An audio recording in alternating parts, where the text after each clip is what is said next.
far alert when the dog goes from a tracking condition to a quick little air scent that doesn't last. It has no direction, so the dog is forced to go back to the track. The distance in this situation is about 150 meters away.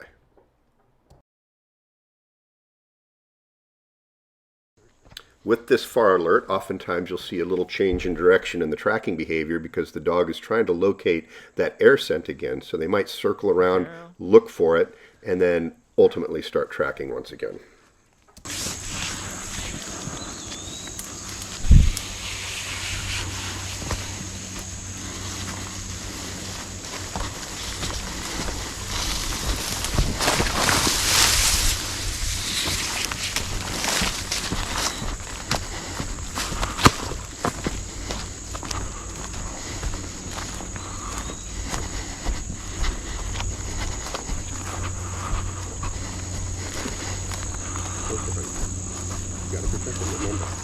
Okay, so we got a little sudden surge of speed, another head lift, another far alert.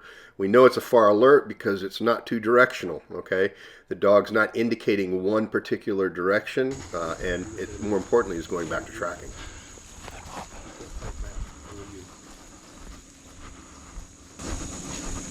Hey, Pop. Okay, a final far alert, but with this one comes some change in consistency and direction.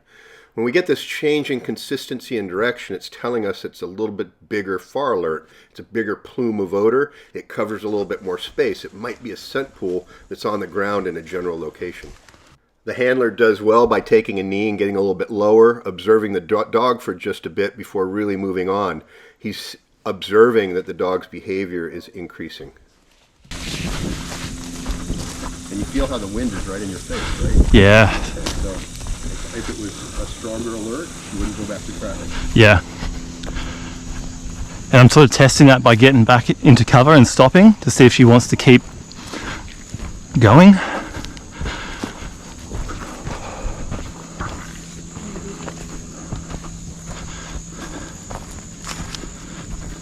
She's on the track.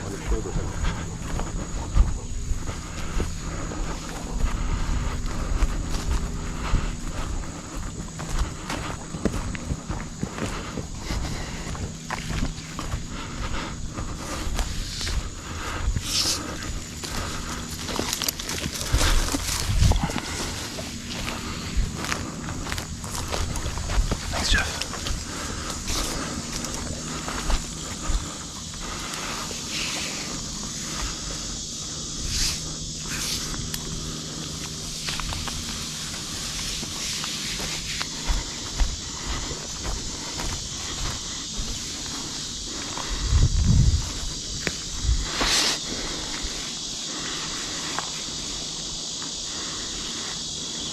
As the dog was working the scent pool, and now we know that the dog was in the middle of it, all of a sudden we get what we call a near alert. A near alert is where we go from maybe little bits of air scent on a far alert that had zero direction, suddenly to a scent picture that's right in front of the dog. Generally speaking, with a near alert, you have anywhere from about 30 to 45 degree radius. And in this case, with this particular alert, it's even more narrow. The dog is telling us that the direction of the air scent is directly on the other side of this brush right here. And you can see it. The dog's nose is so very, very clear.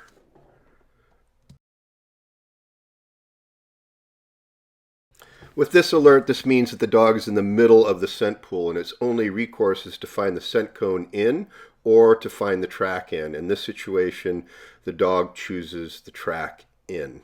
But based on that previous alert, we have a good general direction of where that subject is. The handler should have took note of it, but he missed it.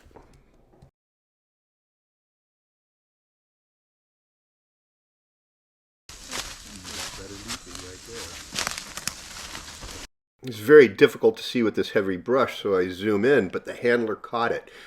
He feels it and he sees it. Sudden heavy-duty tension on the lead, but more importantly, our hound now is leaping and jumping into the air with a lot of animation change and a lot of excitement. We can feel this in the tension of the lead. We can see it in the behavior of the dog. It's very hard for us to see because of the brush, but the handler was able to catch it. The only problem is in this situation is the handler overreacts just a little bit too soon. And why do we overreact? It's very simple. Lack of repetition, lack of experience, and the simple fact that adrenaline pushes us to do things sometimes a little bit quicker than we normally would do. All right, Kiana.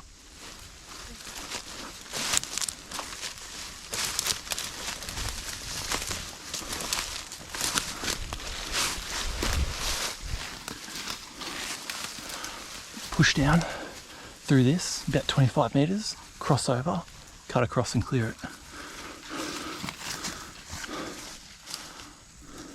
So here's a really good slow-mo of our dog alerting on the subject's location less than 30 meters to the left. And this is before our flanker moves into view for the dog. Right here, as the dog slightly turns to the left, the dog is acknowledging our flanker movement. But before that, was pointing directly at our subject.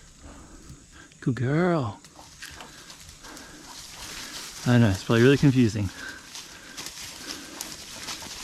Oh, I know you. Oh, shit, girl. Good girl. Woohoo! Good girl! In this situation, our handler overreacts a little bit too soon, primarily due to lack of experience and a lot of adrenaline. What we always want to do when we get these near and triangulating alerts is to stop, take cover and concealment, and put the team out in such a way that we have at least some defensive cover. We need to pause, we need to reflect, we need to communicate, but more importantly, we have to allow the dog time to try to figure out exactly where that scent picture is and read it. If we deploy the team a little bit too soon, we could deploy the team right into the jaws of danger. So our handler has directed the flanker to move out under a little bit of cover and concealment and then cross this grassy road in the thought process that perhaps the subject was on the other side. This is likely placed for an ambush because it's an open area in a defile. But instead, the shooter with lots of experience stayed on the side of the team expecting that type of flanking maneuver.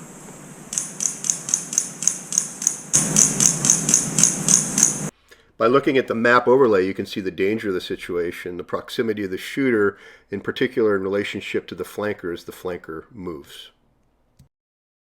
It's really important that the dog has a good experience with these grand finales with shots fired and lots of activity, especially when they're a young pup. So at the end, we really want to hoot and holler quite a bit, and there has to be a really great reward system in place so the dog enjoys what happened and it's not becoming a negative situation.